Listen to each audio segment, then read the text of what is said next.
नाव है, बोल रहा है, क्या कह रहा है कि एक त्रिभुज है, एक त्रिभुज है ABC, एक त्रिभुज है जिसमें कि B समकोण है। क्या है? B समकोण है और कह रहा है कि tan A बराबर 1/√3 है। tan A बराबर 1/√3 है। अगर आपके पास बुक होगी तो क्वेश्चन आप पढ़ सकते हैं, वहाँ पर होगा। मेरे पास यहाँ पर बुक है, मैं ले रखा हूँ, उससे पढ़ रहा हूँ। ठीक है, तो कह रहा है कि एक ABC एक त्रिभुज है जिसमें कोण B समकोण है। tan A बराबर दिया है 1/√3। बात समझ गए? इसने पहले कह दिया कि ABC एक त्रिभुज है। मैंने तुम्हें पता ही है कि पूरा त्रिकोणमिति में राइट एंगल ट्रायंगल लगता है, यानी बोले तो समकोण त्रिभुज लगता है। हमने एक समकोण त्रिभुज दिया, मतलब तुरंत ड्रा कर लिया, खींच लिया, बना लिया। अब बोला B समकोण है तो मैंने B को क्या रख दिया, 90 डिग्री यानी समकोण रख दिया। क्लियर है? अब बाकी A और C बच रहा है तो A को चाहे यहाँ रख लो, C को यहाँ रख लो, चाहे A को यहाँ रख लो, C को यहाँ रख दो। तो अदला बदली, इन दोनों की अदला बदली हो सकती है सिर्फ B को छोड़ करके। उसने जिस बात को, जिस एंगल को बोला है कि ये समकोण होगा तो उसको समकोण ही रखना आपको होगा।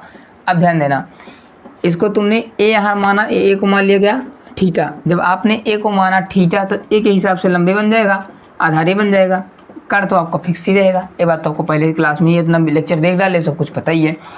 अब tan थीटा बराबर हम बात करें, एक हिसाब से तो थीटा मान लेंगे।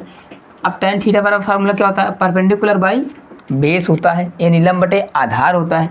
तो लंब यहाँ पर तुलना करेंगे, मतलब लंब 1 है तो लंब के स्थान इसको थीटा मानेंगे तो लंबे बनेगा, लंबे रख दिए। आधार √3 है, कण तो बदलता नहीं है, कण फिक्स हो जाएगा क्योंकि 90 अंश के सामने भुजा कण हो जाती है। तो लंब आपका 1 हो गया, आधार आपका √3 हो गया। अब जब दो भुजाएं त्रिभुज की पता हो गई आपको तो आराम से आप क्या करोगे, एक भुजा निकाल सकते हो। अब कैसे निकालेंगे? ये रहा आपका पाइथागोरस प्रमेय, लगा के निकाल देंगे। कैसे निकालेंगे? देखो, पाइथागोरस प्रमेय कहती है कि हाइपोटेन्यूज का स्क्वायर इक्वल टू परपेंडिकुलर का स्क्वायर प्लस में बेस का स्क्वायर, यानी कण का स्क्वायर बराबर में लंब स्क्वायर प्लस आधार स्क्वायर।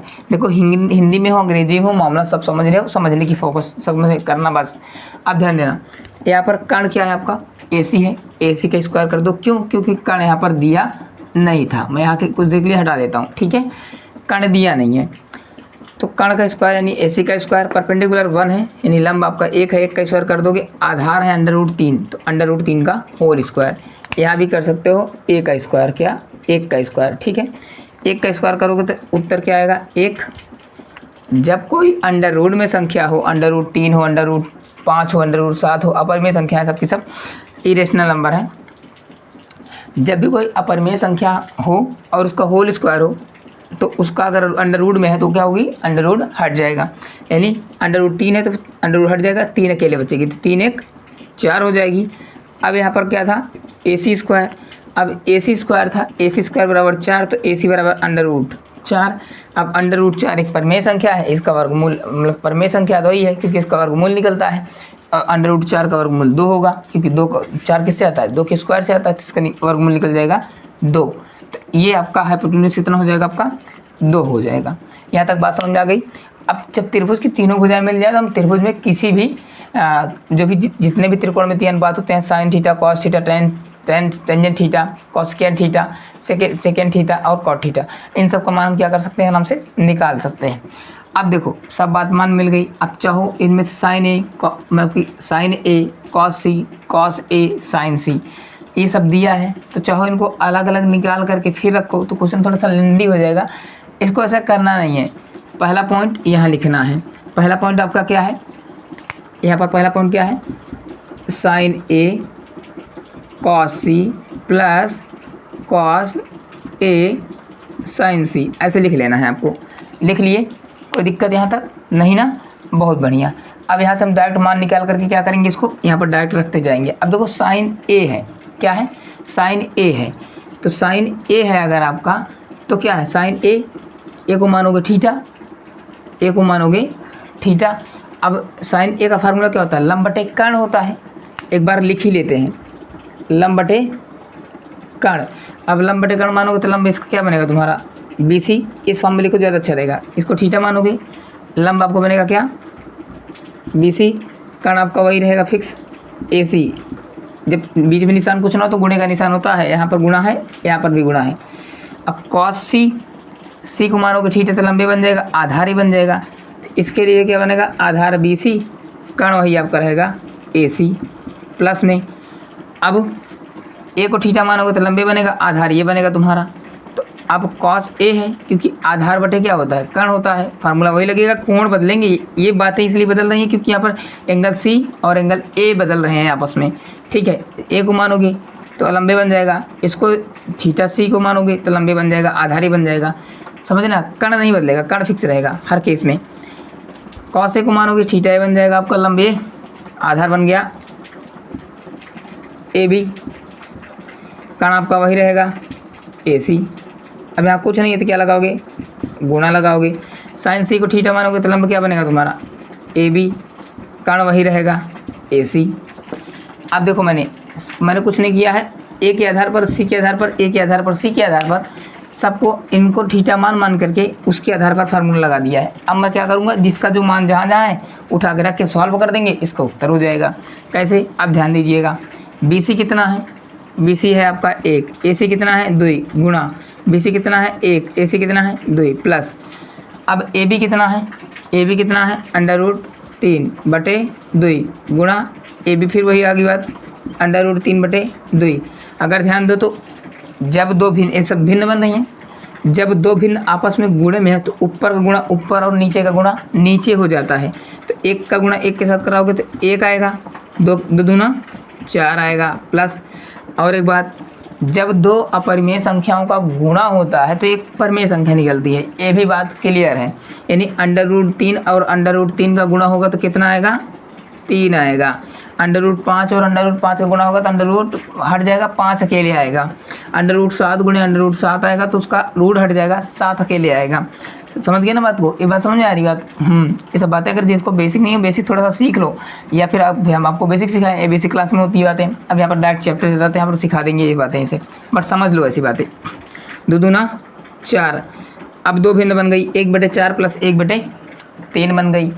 अब अगर जब 2 भिन्नें जुड़ती हैं और उनका हर समान हो तो ऊपर की संख्याएँ जुड़ जाएंगी, तो हो जाएगा आपका 1/1 प्लस 3/4, तो कितना आएगा 3 1 4, 4/4 कट जाएंगे, इसका उत्तर आएगा 1। कितना आएगा इसका उत्तर, 1 आएगा। आशा करते हैं आप लोग को ये प्रॉपर्ली क्या होगा, दिख रहा होगा, ठीक है। हाँ दिख रहा है, ओके राइट, चलो बहुत बढ़िया। ये सवाल आपकी हो गई, क्लियर है बात, मामला क्लियर हो गया ना, चलो बहुत बढ़िया। अब देखो इन बातों को इतना तुम नोट कर लेना, ठीक है, क्योंकि मेरे पास स्पेस थोड़ा सा कम है, इसलिए मैं इसी को यहाँ पर इरेज करके यहीं पर मैं दूसरी पॉइंट भी निकालूंगा। चलो ठीक है, समझ में आ, देखो मेन बात क्या है कि समझने पर फोकस किया करो। जब आप क्वेश्चन समझ जाएंगे ना तो आप बता रहे हैं कि आप अपने बुक से खुद करके जो है अपना आराम से प्रैक्टिस करना, ठीक है। अगर आपको यहाँ पर सिर्फ क्लास देखनी है, यहाँ पर सवाल सीखने हैं, करना खुद है अपने प्रैक्टिस अपने घर पे अपने बुक से, ठीक है। अब हम देखते हैं पॉइंट नंबर दूसरा। यहाँ पर पॉइंट नंबर दूसरा हमने लिख रखा है डायरेक्ट यहाँ पर, तो मैं यहाँ पर डायरेक्ट ही लगा देता हूँ। ए है यहाँ पर थीटा, यहाँ पर एंगल जो रहता है उसी को थीटा मानते हैं। ए रहेगा तो ए को थीटा मान लेंगे, बी रहेगा तो बी मान लेंगे, सी रहेगा तो सी मान लेंगे। अब यहाँ पर क्या है ए, तो ए को मानोगे थीटा तो लंब बनेगा ये, लेकिन काश में चाहिए आधार बटे कर्ण, तो ए के आधार पर लंब ये बन गया, आधार ये बना ए बी लिख लो। कर्ण वही रहेगा आपका ए सी गुणे कॉस सी। अब सी को मानोगे थीटा तो लंब तुम्हारा ये बन जाएगा, आधार बन जाएगा बी सी। क्या बन जाएगा, बी सी, क्योंकि इसका फार्मूला क्या होता है, आधार बटे कर्ण वही केस में रहेगा ये आपका, क्लियर। अब साइन ए है, ए को थीटा मानोगे तो लंब ए चाहिए, अब साइन में लंब बटे कर्ण चाहिए तो लंब आपका क्या बनेगा, ये बी सी, कर्ण रहेगा आपका ए सी गुणे साइन सी मानोगे थीटा तो लंब आपको बन जाएगा ए बी, कर्ण आपका वही रहेगा ए सी। मैं A B A C B C इस फॉर्म में इसलिए लिख रहा हूँ कि अब यहाँ पर डायरेक्ट फार्मूला निकाल के रख दिया, अब मैं डायरेक्ट वैल्यू रख करके हल कर दूंगा, उत्तर हो जाएगा इसका सीधा। अब देखो ध्यान से, ए बी है, ए बी का मान कितना है √3/2, कर्ण आपका ए सी है 2 ना, बी सी कितना है, बी सी ये आपका है 1 और कर्ण वही है, ए सी का मान कितना है 2 माइनस बी सी कितना है √3/2, ए बी कितना है, सॉरी बी सी यहाँ पर है 1, यहाँ पर कितना बी सी यहाँ पर है 1, ठीक है। ए बी कितना है √3/, ए सी कितना है 2, रख दिए निकाल के, कुछ नहीं करना।